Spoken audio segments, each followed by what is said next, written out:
সম্পর্কে আজকের কথা। কখন জিহাদ ফরজ হবে আমাদের উপরে?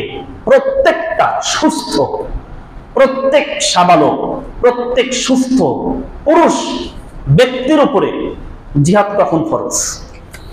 বেশ কয়েকটা প্রেক্ষাপট রয়েছে কখন ফরজ।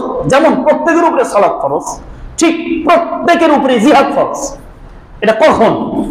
এক নাম্বার, যখন অমুসলিমরা কোন মুসলিম ভূখণ্ড দখল করতে আসবে, যখন অমুসলিমরা মুসলিমদের উপর আক্রমণ করবে, যখন কাফেররা, মুশরিকরা, বেদুইনরা, এরকম ভাবে ইহুদি নাসারা, এক কথায় মুশরিক মুসলিম ছাড়া যারা, তারা যখন কোন মুসলিম ভূখণ্ডকে দখল করতে চাইবে, ইসলামকে ধ্বংস করতে চাইবে, মুসলিমদের উপরে আক্রমণ করতে চাইবে, তখন ওই ভূখণ্ডের প্রত্যেকটা সুস্থ পুরুষের উপরে জিহাদ ফরজ।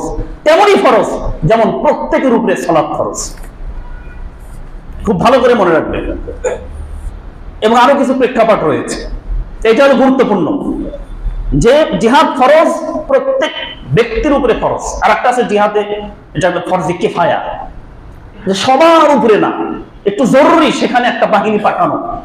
সেই সময় সেই মুসলিম ভূখণ্ড থেকে 10,000 সৈন্যবাহিনী পাঠিয়ে দিল, বাকি 10 কোটির পক্ষ থেকে গুনাহটা মাফ হয়ে গেল, কেউই যায় না, ওখানে পাঠানো লাগবে, ওখানে যেতে হবে, কেউই যাচ্ছে না, সকলের গুনাহ হবে।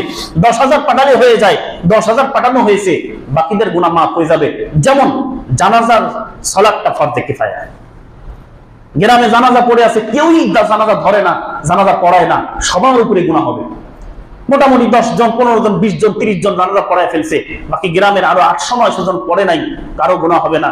যারা পড়ছে বাকিদের জন্য গুনাহ থেকে যথেষ্ট হয়ে গেছে, যারা পড়ছে তাদের জন্য নেকি হবে, যারা পড়ে নাই, গুনাহ হয় নাই, নেকিও হয় নাই। তাহলে জিহাদ ফরজে আইন কোন সময়? যদি কখনো কোনো পরিস্থিতি এমন হয় যে অমুসলিমরা আমাদের উপরে আক্রমণ করবে, আমাদের ভূখণ্ড দখল করবে, সেই সময় প্রত্যেকের উপরে জিহাদ ফরজ হবে। সেই সময় যদি কেউ দ্বিধাদ্বন্দ্বে থাকে, সেই সময় যদি কারো মনের মধ্যে মহাব্বত তাদের প্রতি থাকে, যারা আক্রমণ করতে চাচ্ছে, যারা আমাদেরকে দখল করতে চাচ্ছে, তাদের প্রতি যদি বিন্দু মাত্র যাররা পরিমাণ যদি একটু আকর্ষণ, একটু মহাব্বত, একটু সাপোর্ট থাকে, জায়গাতেই খাস কাফের হয়ে যাবে, নিঃসন্দেহে কাফের হয়ে যাবে।